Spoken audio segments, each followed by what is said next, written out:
seorang ulama. Entah terserah mau ngomong lulusan SD atau apa yang sekarang digoreng, tapi beliau ini dengan uang sendiri punya yang namanya pesantren di Poso, di Palu. Dan beliau ini dalam membiayai pondok tersebut itu jelas pakai uang pribadi. Yang pertama saya sampaikan bahwa dari persidangan tadi, dari tuntutan 10 tahun jelas kita sangat keberatan dan itu tidak adil. Kita flashback sebentar ke belakang.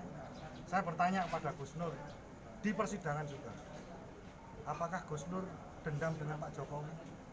Jawabnya adalah tidak, sama sekali tidak dendam dengan Pak Jokowi. Tidak punya alasan apapun. Gus Nur ini hanya warga biasa, warga yang ingin kritik pemerintahnya karena dirasa di masyarakat hukum belum tegak sepenuhnya. Seperti yang kita ketahui sekarang, banyak orang-orang menyelewengkan jabatan dan lain sebagainya. Narkoba masih merajalela karena apa? Karena seperti itu. Ini adalah cuman kritikan dari seorang warga biasa yang kebetulan adalah memposisikan diri sebagai oposisi. Tentunya dengan pemberitaan seperti itu, Gus Nur melakukan mubahalah dengan Bambang Tri karena isu ijazah palsu dan lain sebagainya. Ini adalah kritikan terhadap pemerintah. Masa sih Indonesia, negara sebesar ini, kita tidak khawatir dengan administrasi yang begitu buruknya di negara kita. Gus Nur menyampaikannya adalah di YouTube. Jaksa penuntut umum menuntut bahwa Gus Nur ini menyebarkan keonaran. Keonaran yang mana yang disebarkan? Keonaran menurut Undang-Undang nomor 1 tahun 46 itu adalah keonaran pada waktu itu, pada waktu setelah kemerdekaan. Bukan keonaran seperti media sosial.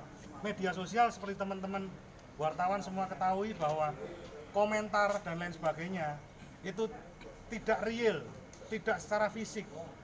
Jadi itu hanya di media sosial. Bukan terjadi keonaran betul-betul di masyarakat. Itu satu. Yang kedua, Gus Nur ini adalah seorang ulama yang sangat mencintai agamanya. Tapi kebetulan beliau ini adalah seorang oposisi. Apakah pantas beliau dengan melakukan mubahalah seperti itu dituduhkan sebagai seorang penista agama? Saya tanya seperti itu kepada teman-teman wartawan di sini supaya masyarakat paham bahwa seorang yang mencintai agamanya dituduh sebagai penista agama. Bagaimana dengan penista-penista agama yang betul-betul melakukan penistaan agama?